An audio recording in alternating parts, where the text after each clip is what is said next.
Boa tarde, terça-feira, 1º de novembro de 2022, nós estamos começando a primeira edição do OCP Fatos. Vamos destacar os assuntos mais importantes de grande repercussão no país, como, por exemplo, quem não votou no segundo turno tem até o dia 9 de janeiro para justificar.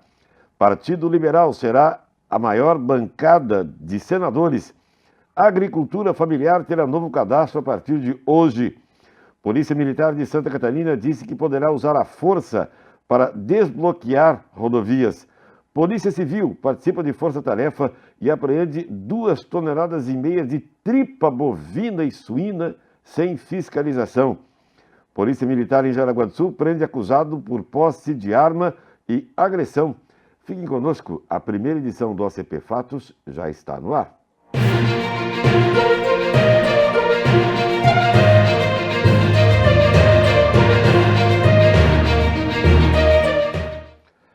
O eleitor que não compareceu às urnas no último dia 30, no segundo turno das eleições, tem até 60 dias para justificar a ausência, assim não ficar em situação irregular junto à Justiça Eleitoral.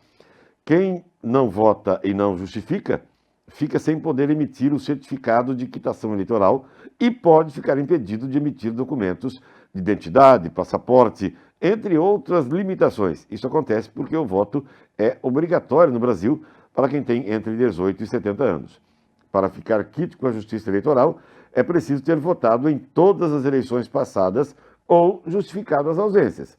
O eleitor também não pode ter deixado de atender aos chamados para trabalhar como mesário, por exemplo. Caso esteja irregular, é necessário regularizar a situação por meio do pagamento de multas que são pequenas, insignificantes. Cada turno de votação é contabilizado como uma eleição independente pela Justiça Eleitoral. No caso do primeiro turno das eleições deste ano, quem não votou tem até o dia 1º de dezembro para justificar a ausência. Existem 3 formas de justificar a ausência nas urnas: pelo aplicativo e-Título, pelo sistema Justifica, nos portais da Justiça Eleitoral, ou com o preenchimento de um formulário de justificativa eleitoral. Olha, com a definição em segundo turno das últimas vagas para comandar os executivos estaduais, que tinham na disputa alguns senadores, o PL, partido do presidente Jair Bolsonaro, confirmou a maior bancada. A partir da próxima legislatura, serão 14 senadores. A sigla vem seguida pelo PSD, com 11, MDB e União Brasil, com 10 cada um, e pelo PT, com 9. Juntas, essas 5 bancadas serão 2/3 das cadeiras do Senado. As projeções para a próxima legislatura consideram as filiações partidárias atuais e podem mudar se houver mudanças de partido entre os senadores antes do início do ano. Em sua nova configuração, a distribuição será mais concentrada. Das 15 bancadas representadas na Casa, ou seja, no Senado, 5 serão maiores com pelo menos 10% da composição, 9 vereadores. Serão 54 senadores reunidos nessas 5 bancadas, ou 2/3 dos parlamentares. No início de 2022, eram apenas 3 as bancadas grandes, que somavam 36 senadores. No Legislativo, ter 10% dos assentos no Senado dá ao partido várias prerrogativas regimentais. Uma delas é levar ao plenário projetos que só seriam votados nas comissões ou dar apoiamento a proposições. Se um partido tem esse número de senadores, pode acionar essas prerrogativas sozinho, sem depender de acordos com outras legendas. No segundo turno, 5 senadores: o Eduardo Braga, do MDB do Amazonas, Marcos Rogério, do PL de Rondônia, Rogério Carvalho, do PT de Sergipe, Rodrigo Cunha, do União de Alagoas, e Jorginho Melo concorreram ao cargo de governador dos seus estados. Mas só Jorginho Melo venceu a disputa. Ele será substituído pela suplente Ivete da Silveira, do MDB aqui de Santa Catarina, viúva do Luiz Henrique da Silveira, que foi governador, foi deputado federal, foi senador pelo nosso estado. A eleição de um único senador como governador é inédita desde 1982, quando foram restabelecidas as eleições diretas para os governos dos estados. Até aqui, todas as eleições tinham visto pelo menos 2 senadores assumirem o comando dos estados, mas não foi o que aconteceu agora.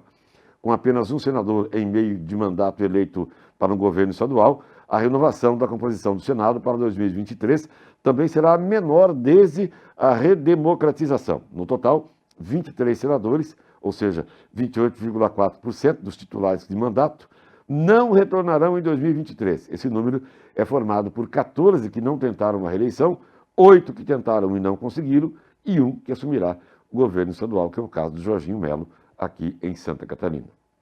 Uma outra informação voltada para a agricultura.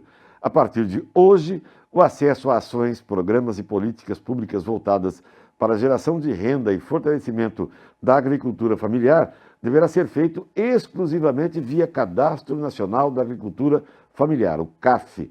A ferramenta foi adotada para identificar e qualificar as unidades familiares de produção agrária da agricultura familiar, bem como os empreendimentos familiares rurais e formas associativas de organização da agricultura familiar. Segundo o Ministério da Agricultura, Pecuária e Abastecimento, MAPA, a mudança decorre do fim do prazo da emissão da Declaração de Aptidão ao Programa Nacional de Fortalecimento da Agricultura Familiar, o DAP-PRONAF, que se encerrou ontem. Com a mudança, o CAF será a principal ferramenta do agricultor familiar para acesso aos programas federais, sendo utilizado, inclusive, para verificação da aposentadoria rural. Desde o dia 2 de janeiro deste ano, o CAF já está substituindo gradativamente o DAP-PRONAF, que deixará de ser emitida. As DAPs continuarão válidas até o final da sua vigência, não sendo necessário que o beneficiário se antecipe ao fim da vigência da sua, por exemplo. Ainda segundo o Ministério, apenas os agricultores que não têm a DAP ainda ativa precisarão buscar, a partir de hoje, a rede CAF. A inscrição terá caráter permanente e a validade do registro será renovada a cada 2 anos. Neste momento, praticamente toda a rede já fez a sua migração para a rede CAF. Espera-se que até o final de 2023, 2.519.854 famílias sejam beneficiadas por meio do registro de inscrição ativa no CAF, segundo o Ministério. O sistema do CAF é integrado às principais bases de dados do governo federal e valida as informações declaradas pelo requerente no ato da inscrição. Caso seja detectada alguma inconsistência, o sistema não permitirá a conclusão da inscrição até que a pendência seja corrigida, minimizando a possibilidade de fraude. Aqui em Santa Catarina, uma reunião ontem, da tarde, noite, inclusive com a criação de um comitê de crise. A Polícia Militar poderá fazer o uso da força para dispersar manifestantes de rodovias bloqueadas no estado. A informação foi divulgada ontem à noite. Segundo o comandante-geral da Polícia Militar, Coronel Marcelo Pontes, se for necessário, a polícia fará uso da força. No entanto, o órgão vai priorizar respeito e conversas para impedir o trancamento da via pública. Todo efetivo da Polícia Militar será reunido e estará atuando na ação. Segundo o comandante, não há lideranças articuladas nas manifestações e o movimento não tem articulação. Cada local possui um líder. Por exemplo, estamos vendo a ampliação da adesão ao movimento que, a princípio, começou com os caminhoneiros, mas não é só caminhoneiros, tem também microempresários, pequenos empresários, tem também comerciantes. Ontem, por exemplo, o Adilson Amorim esteve conferindo esses bloqueios em Guaramirim e também em Corupá e encontrou entre os manifestantes micros, pequenos empresários, comerciantes que estão aderindo. Hoje pela manhã, por exemplo, comerciantes de Corupá aderiram à movimentação do município. Dê uma olhadinha aí no que falam esses pequenos empresários, digamos assim, empresários, comerciantes, a respeito da paralisação, matéria do Adilson Amorim. Olha, a manifestação começou cedo hoje, né? Com um pequeno grupo e as pessoas aqui da região foram aderindo. Empresários foram fechando o comércio, vindo aqui para protestar, né? Eu acho que tem que ser feito alguma coisa por esse país e não está acontecendo somente aqui, né? A gente está vendo nas redes sociais que em vários outros pontos o pessoal está aderindo, né? Então, se está acontecendo essa paralisação, é porque temos motivo de estar protestando, né?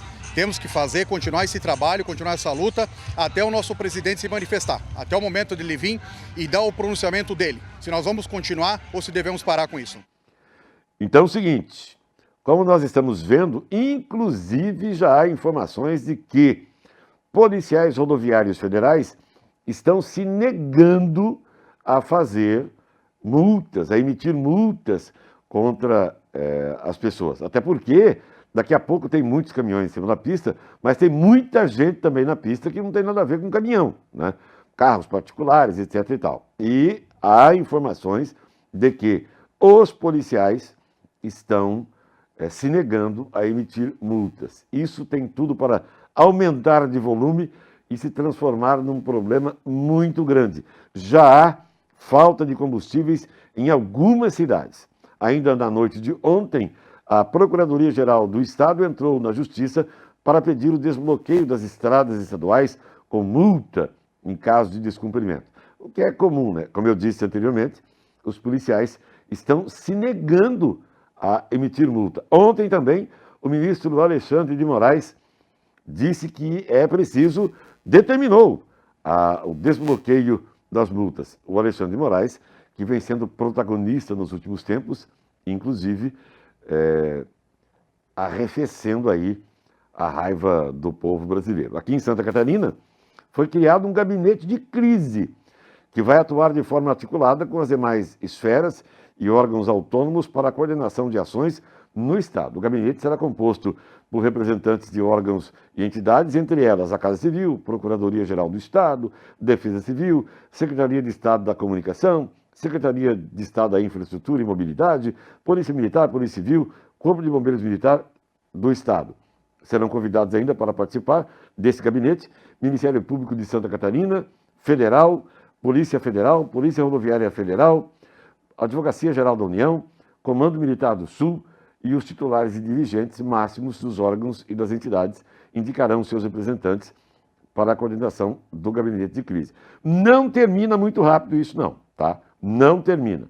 Até juntar tudo isso e tal, esse movimento se ampliando, a tendência é de que a coisa piore ainda mais.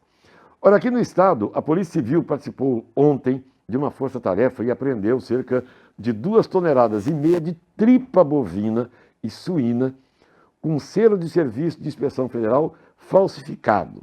A ação envolveu o Centro Estadual de Combate aos Crimes contra o Agronegócio e a Polícia Civil de São Miguel do Oeste, também com a SIDASC e a Vigilância Sanitária, em uma operação em um estabelecimento comercial de São Miguel do Oeste.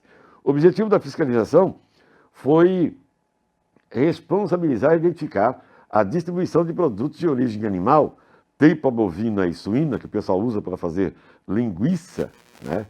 Tira o porco ou o boi inteiro e coloca dentro da tripa, que é uma coisa impressionante. Mas esses produtos, esse material, estava sem o selo de Serviço de Inspeção Federal. No local foi constatado diversos barris de plástico, vocês estão vendo aí, com selos de inspeção federal falsificados e produtos visivelmente deteriorados. Identificou-se também que os selos foram falsificados no local, como forma de dar aparência de validade e procedência lícita. O proprietário foi multado em R$65 mil, bem como um inquérito policial foi instaurado pela Polícia Civil para apurar o crime de falsificação de selo público, com pena prevista de 2 a 6 anos de reclusão. De acordo com o delegado da Polícia, Fernando Calfas, a Polícia Civil possui atribuições para trabalhar em conjunto com forças sanitárias, objetivando preservar a agropecuária e a segurança dos alimentos, abrangidos a saúde animal, sanidade vegetal, a segurança, padronização e classificação de produtos e de insumos agropecuários. Até tripa de linguiça, os caras estão falsificando o carimbo da inspeção. Imagine o que não se faz nesse país. É impressionante, né? E uma última informação. Um homem embriagado foi preso aqui em Jaraguá do Sul, acusado por agredir a companheira e a enteada. O fato ocorreu no bairro João Pessoa, atendido pela Polícia Militar. Moradores da rua Júlio Spredeman ligaram para a Polícia Militar informando vias de fato numa residência. Os policiais constataram que um morador, um homem de 60 anos, chegou em casa embriagado, agrediu a esposa de 52 e a filha dela, de 26 anos. Uma carabina calibre 22 e 65 munições foram encontradas em um cômodo da casa. O homem foi preso, levado à delegacia de polícia, acusado de posse ilegal de arma de fogo e também de munições, vias de fato e lesão corporal dolosa. Por enquanto é isso. Nós voltaremos logo mais às 18h45 com uma nova edição do OCP Fatos. E, claro, já estamos esperando por vocês. Até lá.